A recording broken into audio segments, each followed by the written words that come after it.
Eh bien, bonsoir à tous. J'espère que vous allez bien. Donc nous sommes dans une période de législative, dans une recomposition express du paysage politique. On voit ce rassemblement à gauche, le fameux Front Soupe populaire, qui est bien sûr une alliance électoraliste, mais qui va avoir des conséquences dans les urnes.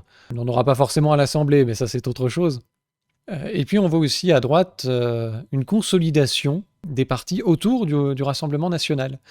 Et il est possible que le centre se fasse éclater et disparaisse. Peut-être que Macron a acté sa propre dissolution à la sortie des européennes. Et c'est exactement ce que va nous dire Jérôme Jaffray ici, où il explique qu'il y a maintenant deux gros blocs qui vont peut-être concasser le bloc central lors de ces législatives. Alors pour aller plus loin, si vous voulez, sur ce qui peut advenir des législatives, on n'a pas de projection, Brice Teinturier vient de le dire, mais on a un peu d'expérience des choses. Et pour les législatives, tout le problème, c'est la construction du second tour qui se qualifie dans les circonscriptions pour le second tour de scrutin. Sachant que compte tenu du niveau d'abstention et de la règle qu'il faut 12,5% des électeurs inscrits, 12,5% des électeurs inscrits pour se qualifier au second tour, vous n'avez que 2 candidats par circonscription dans la quasi-totalité qui arrivent à se qualifier. Si la gauche s'unit, et on commence à discuter un peu sérieusement. On va en parler. Si la gauche s'unit, on aboutit à la situation où la majorité présidentielle partant de ces 15%, le total gauche est un tout petit peu au-dessus de 30%, le RN est au-dessus de 30%, vous aurez énormément de duels de second tour dans cette hypothèse entre une gauche unie et le Rassemblement national et la majorité présidentielle.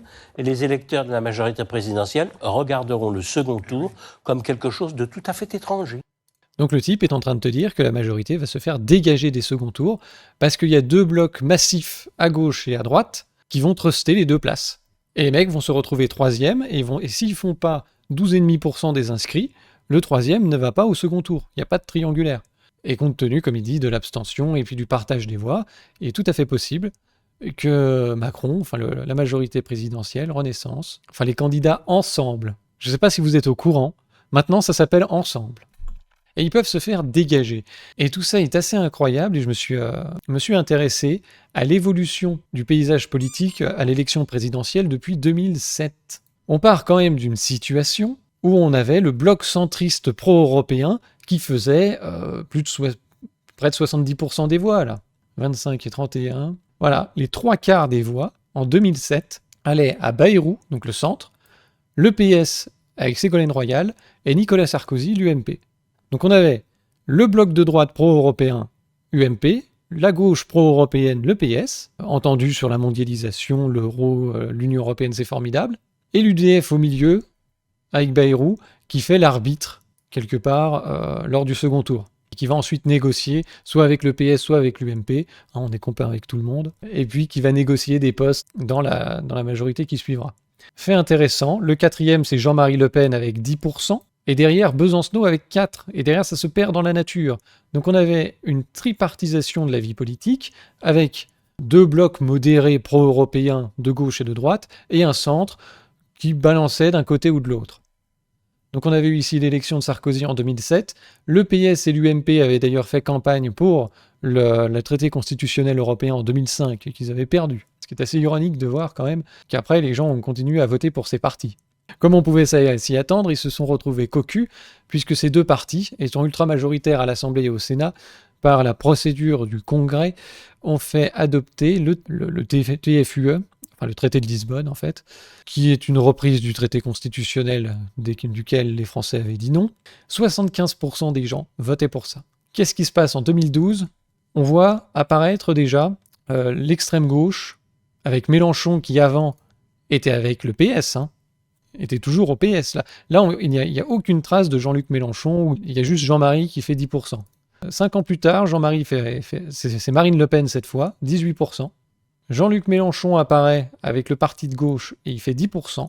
Donc on a une radicalisation de l'électorat à gauche et à droite, dans des partis critiques sur l'Union européenne, mais on a encore l'UMP et le PS qui obtiennent le second tour, et on a Flamby qui est élu.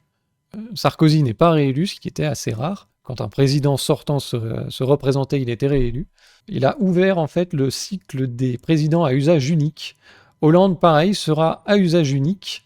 On voit que le bloc central pro-européen, le MoDem, il fait plus que 9, et les deux partis, gauche et droite, on voit leur score diminuer, et l'apparition de partis considérés comme extrémistes qui montent de plus en plus à gauche et à droite.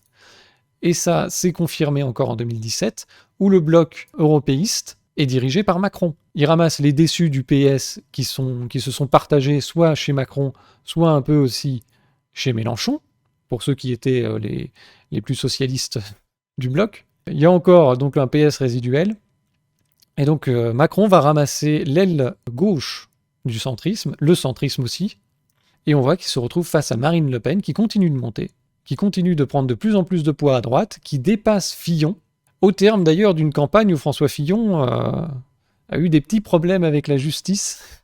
On se souvient qu'il y avait eu toute une campagne judiciaire contre Fillon qui l'a fait baisser considérablement. Hein.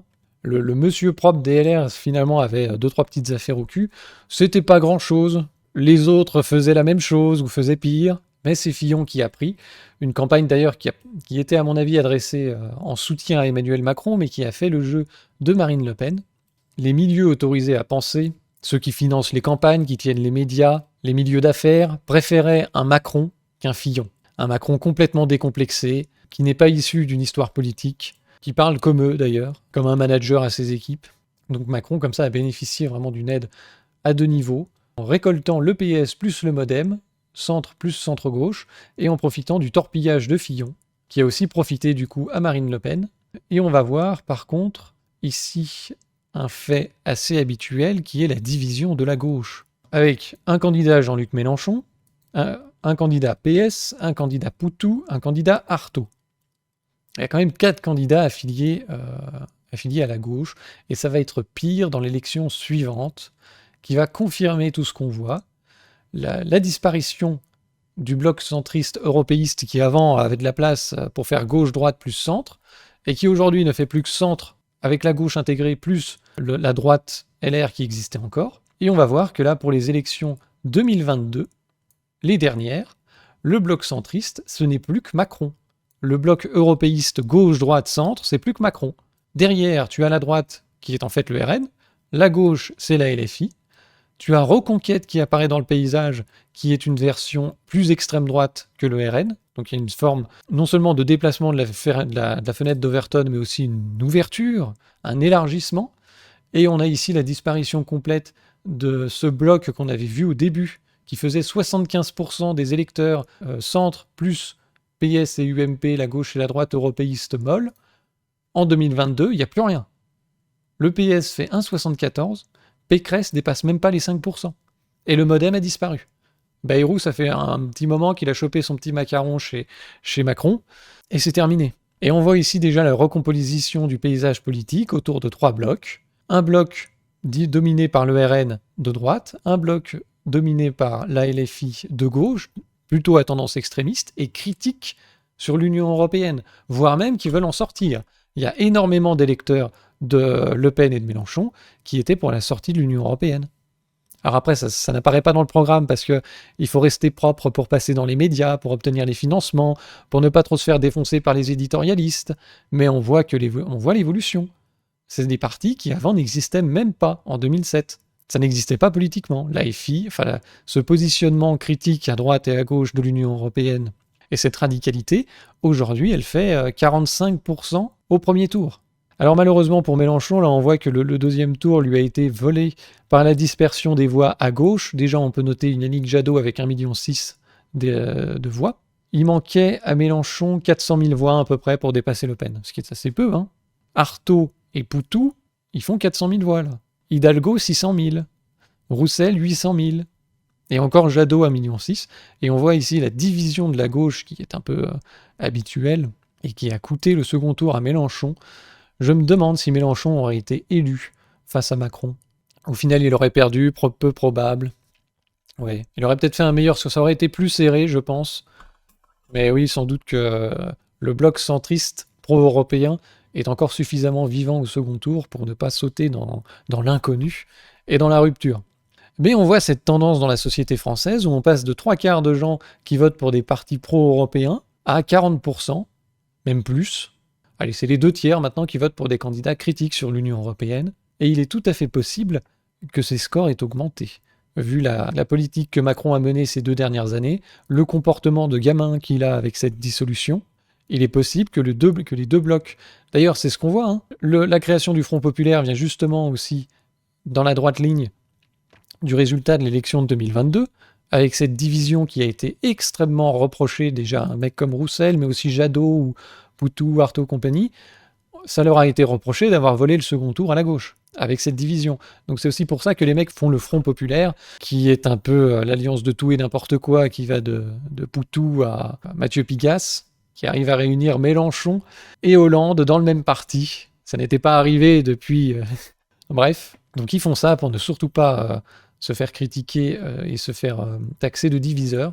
Et on voit aussi qu'à droite, c'est pareil, avec LR, qui n'a pas réussi à dépasser 5% à la présidentielle, ça a quand même tué le parti, qui se fait absorber par le RN. Pareil pour Zemmour, qui faisait 7%, absorbé par le RN à l'occasion de ces législatives. Et on voit une tripartisation de la politique, avec un gros bloc de droite dominé par le RN, un gros bloc de gauche dominé pour le moment par la France Insoumise, mais on a vu qu'avec les élections européennes, où Glucksmann a quand même tiré un peu son épingle du jeu, on verra si le bloc Front populaire a tendance à virer plutôt au rouge ou au rose, on verra, c'est pas encore gagné. Et on a ce bloc centriste dominé par Macron qui essaye de tout ramener à lui dans ces élections législatives, et d'ailleurs c'est un foirage complet. Personne s'est rallié à sa cause, il va faire campagne tout seul, avec la majorité qui existait déjà, donc avec Horizon, le Modem, Renaissance, et voilà. Et son pari de rassembler tous ceux qui sont pro-européens, anti-extrêmes, donc il pensait ramener le LR, ELV, le PS, tout ramener à lui comme ça a complètement foiré.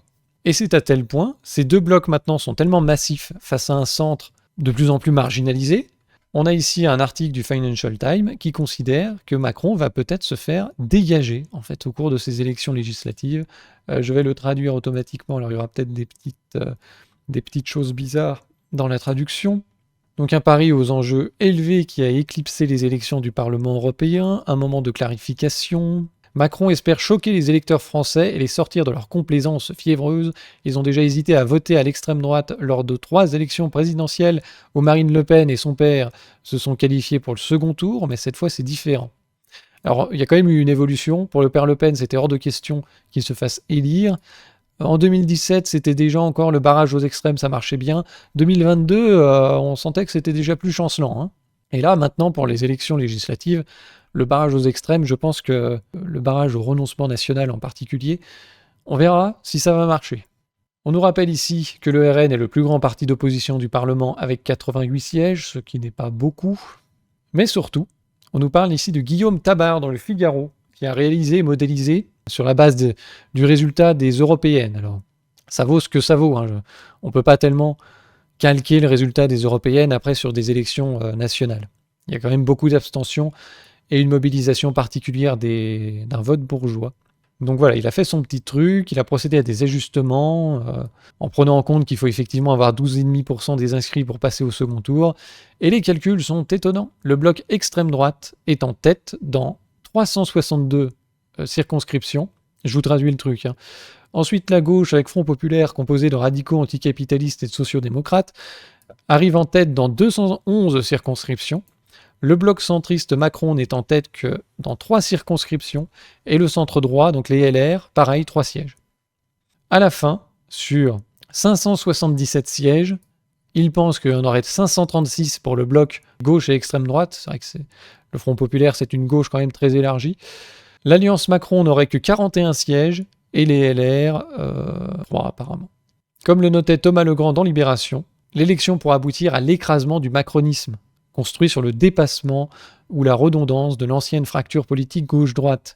Et comme on l'a vu au cours de cette analyse artisanale et succincte du résultat des élections présidentielles depuis 2007, on voit qu'il y a une érosion du bloc pro-européen qui s'est radicalisé soit à droite, soit à gauche autour de partis extrémistes dont certains sont nés ces dernières années. Et il est possible que Macron, effectivement, se fasse dissoudre et vaporiser, exclu de tous les seconds tours, face à 2 blocs énormes, à droite et à gauche, dont les extrêmes seraient les noyaux principaux. Les doutes exprimés dans le camp de Macron quant à sa stratégie sont parfaitement illustrés par les visages maussades de cette photo. Lors d'une réunion du gouvernement du 9 juin, voilà, super réunion, ils font la gueule.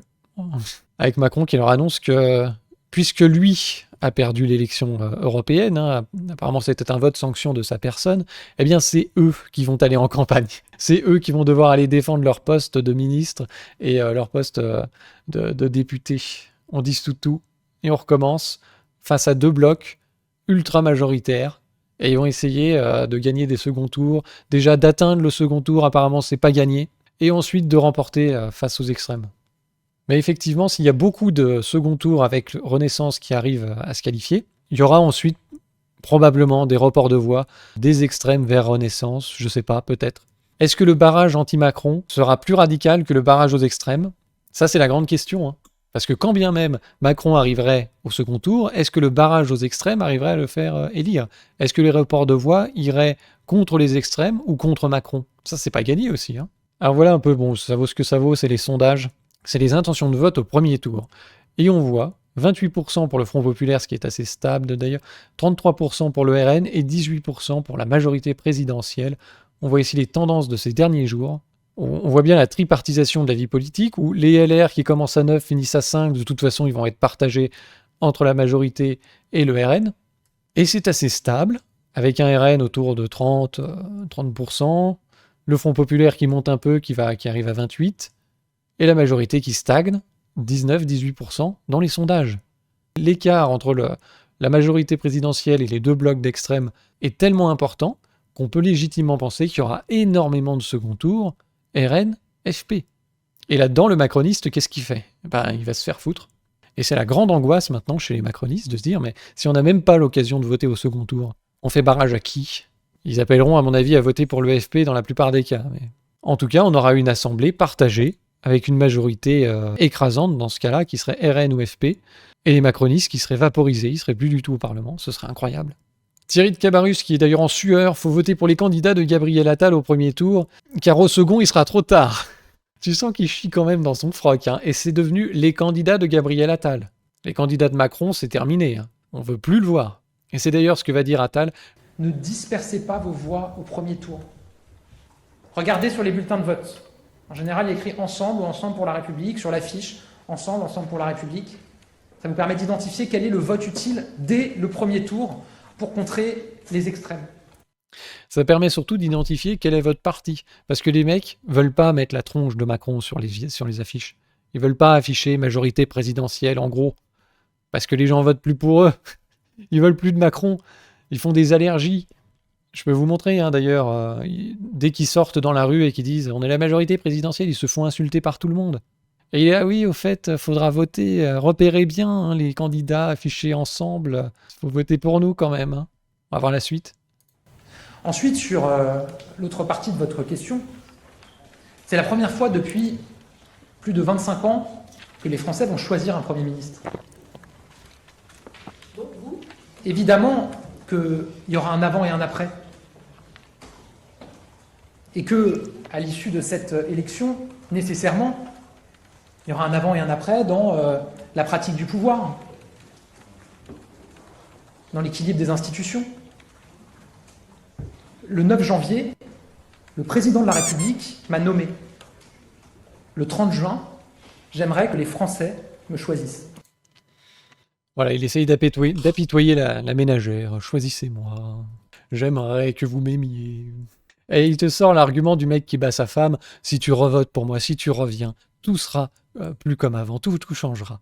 Et oubliez pas, hein, les candidats ensemble, c'est les nôtres. Hein. Faut voter utile dès le premier tour parce qu'on n'est pas sûr d'être au second.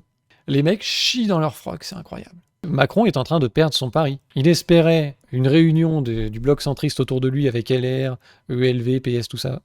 Ils veulent plus en entendre parler de ce type, ils savent que maintenant c'est une machine à perdre, et ils préfèrent penser à l'après, à 2027, et soit à rejoindre le bloc RN, soit à rejoindre le bloc de gauche. Alors, on ne sait pas trop qui va dominer dans l'avenir, si ça va être la social-démocratie à la Glucksmann ou quelque chose de plus radical sur la ligne France Insoumise. On verra d'ailleurs dans ces élections qui remportera le plus de députés. En tout cas, le bloc centriste est en train de se dissoudre lui-même face à deux autres blocs qui sont en train de devenir majoritaires et qui se construisent autour d'extrêmes, en tout cas qualifiés comme tels, qui sont anti-européens, par essence. Tout ce qu'il y a dans le programme du renoncement national et de la France insoumise, c'est bourré de trucs qui sont incompatibles avec notre appartenance à l'Union européenne, au marché commun, à l'euro. Ils osent pas dire qu'il faut en sortir, mais c'est quand même écrit à chaque ligne du programme. Et parmi les électeurs, les mecs sont de plus en plus anti-européens. Et ça, c'est une tendance de fond de la vie politique française, mais qui vient, vous voyez, de 2007. Je trouve ça vraiment très impressionnant. C'est pour ça que j'ai décidé de faire cette vidéo, même si là, on bricole un petit peu sur... On mélange un peu des torchons, des serviettes, on mélange des scores, mais enfin voilà. Je trouvais ça impressionnant de voir qu'en 2007, 75% des gens votaient pour des partis de droite, de gauche, pro-européens, qui avaient une place énorme pour ce bloc favorable à l'Union européenne. Et on voit la gueule du paysage politique en 2022, et on se dit, oui, effectivement, il y a du changement, quoi. Le bloc pro-européiste, c'est plus que Macron, talonné par extrême gauche et extrême droite très anti-européens, qui ne cessent de monter à chaque élection, au point que maintenant tu as des sous-partis extrêmes qui arrivent à faire 7%, donc l'extrême droite de l'extrême droite avec Zemmour, qui arrive à avoir 2 millions de voix en plus, ce qui n'empêche pas d'avoir Le Pen au second tour. C'est énorme, hein. Et donc voilà, pour ces législatives, on voit que la majorité présidentielle est le troisième homme, loin derrière ces deux blocs, qui risque bien de le concasser au 30 juin. Donc voilà, sur la recomposition du paysage politique, j'ai trouvé ça intéressant de remettre un peu les choses dans leur contexte. Et les gens me demandaient où est passé le Frexit. La FI était beaucoup plus souverainiste en 2017, tout comme le RN. Il parlait du Frexit, il y avait la question d'organiser un référendum sur la sortie de l'Union européenne était dans les programmes. C'était alambiqué et tourné de telle manière à ce que ce soit pas appliqué, quoi. Mais en tout cas, il fallait le mettre. C'était pour les électeurs. Évidemment, c'est un peu compliqué à vendre dans les médias, et puis ça oblige à s'y préparer, et ça, ils veulent pas. Ils veulent pas sortir du bois sur le Frexit, que ce soit Le Pen ou Mélenchon. Ils noyaient complètement le poisson, on savait pas vraiment ce qu'ils voulaient, mais en tout cas, ils me plaçaient comme ça à un endroit, référendum sur l'appartenance à l'Union européenne, dans le cas où le plan B n'existe pas, dans le cas où on tente de renégocier mais ça marche pas, etc. On va pas refaire les programmes de 2017, hein. Mais en tout cas, c'est vrai qu'en 2022, ça s'est beaucoup édulcoré de ce côté-là, mais ça, c'est la façade. Ça, c'est dans les programmes, dans les partis. Les gens, ils veulent l'application d'un certain nombre de mesures qui vont être contradictoires avec l'appartenance à l'Union européenne.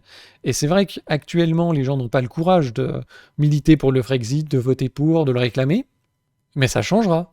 Ça viendra, là, d'ailleurs, hein, soit d'extrême gauche ou d'extrême droite. Ils pourront pas appliquer leur programme. Ils seront obligés de trahir. Et là, on leur dirait, pourquoi ils ont trahi, machin? Bah oui, c'est l'Union européenne. Pourquoi est-ce que le RN ne s'attaque pas de manière plus virulente à l'immigration? Bah, c'est l'Union européenne. C'est la Cour de justice de l'Union européenne, la Cour européenne des droits de l'homme. Il s'est passé la même chose dans d'autres pays. C'est pas spécialement le RN qui veut pas appliquer son programme ou qui dit des trucs pour pas le faire, ça n'a pas de sens. C'est qu'après, ils n'ont pas les clés du pouvoir. Et tout d'un coup, la question de la souveraineté va être prégnante. Et à chaque fois qu'un candidat sortira du bois en sortant des inepties sur la renégociation de l'Europe, sur proposer des choses qui sont contraires au traité, les gens leur diront « Vous êtes bien mignons, mais vous voulez rester dans ce merdier. Vous voulez rester dans le cadre qui empêche d'appliquer votre programme. Donc arrêtez de nous prendre pour des cons et mettez la sortie de l'Union européenne dans votre programme. Ou alors, faites du Macron. Proposez d'aller plus loin, le fédéralisme, un truc comme ça. Mais vous pouvez plus être dans un entre-deux et dire tout et n'importe quoi et dire « Vous en faites pas, on renégociera les traités. » Ça marchera plus. Donc on voit comme ça, là, c'est très lent, hein, le changement de recomposition politique, où petit à petit, élection après élection, on voit quand même que l'idée anti-Union européenne, anti-euro, fait son chemin, pas forcément de manière directe, mais au moins de manière indirecte, par la montée de partis qui sont eurocritiques et par la montée de programmes qui sont de fait anti-Union européenne. Alors il faudra encore du temps. Il faudra encore que les gens voient par eux-mêmes, par l'expérience. Et c'est pour ça que ça peut être bien d'avoir une majorité, alors ce sera peut-être RN, il y a plus de chances que Front Populaire, une majorité donc radicale, parce que bon, Front Populaire, en plus, même s'ils ont la majorité, je veux dire, avec Hollande et compagnie, bon, ce sera pas très radical. Donc il faut avoir un parti qui se présente comme radical, comme extrême, comme le RN par exemple, qui promet un certain nombre de changements, même si on a vu qu'au niveau du programme, il y a eu déjà de l'eau dans le vin. Mais c'est bien d'avoir un parti qui est identifié comme tel auprès des électeurs, qui va devoir se confronter au pouvoir, d'appliquer une politique, et de se confronter aux limites du cadre. Et là, les électeurs seront obligés d'arrêter de croire qu'en étant un peu radical et puis en ouvrant un peu sa gueule et en désobéissant au traité, on peut faire quelque chose. Non, il faudra sortir de ce truc-là. Voilà, donc petit à petit, ça avance. Mais ça avance quand même vite, hein. Donc voilà, allez voter aux législatives pour tout au premier tour, sauf ensemble. Sauf les candidats de la majorité. Certains se cachent, hein. Certains n'affichent pas le président. Certains n'affichent pas majorité présidentielle, n'affichent pas même ensemble pour la République, tout ça va être un petit peu maquillé. Faites attention aussi aux faux candidats, aux candidats réellement macronistes, mais présentés sous une autre étiquette, notamment Front Populaire. Faites attention, ils ont tendance à se planquer, voilà. Merci à tous d'être passés, je vois que vous êtes de plus en plus nombreux à suivre nos directs. Abonnez-vous, soutenez la chaîne sur Tipeee, soutenez nos merveilleux artisans sur zoneartisanale.com. Et puis moi, je vous donne rendez-vous pour toujours plus de singerie, parce que là, il nous reste 2 semaines, on va encore bien rigoler. À bientôt.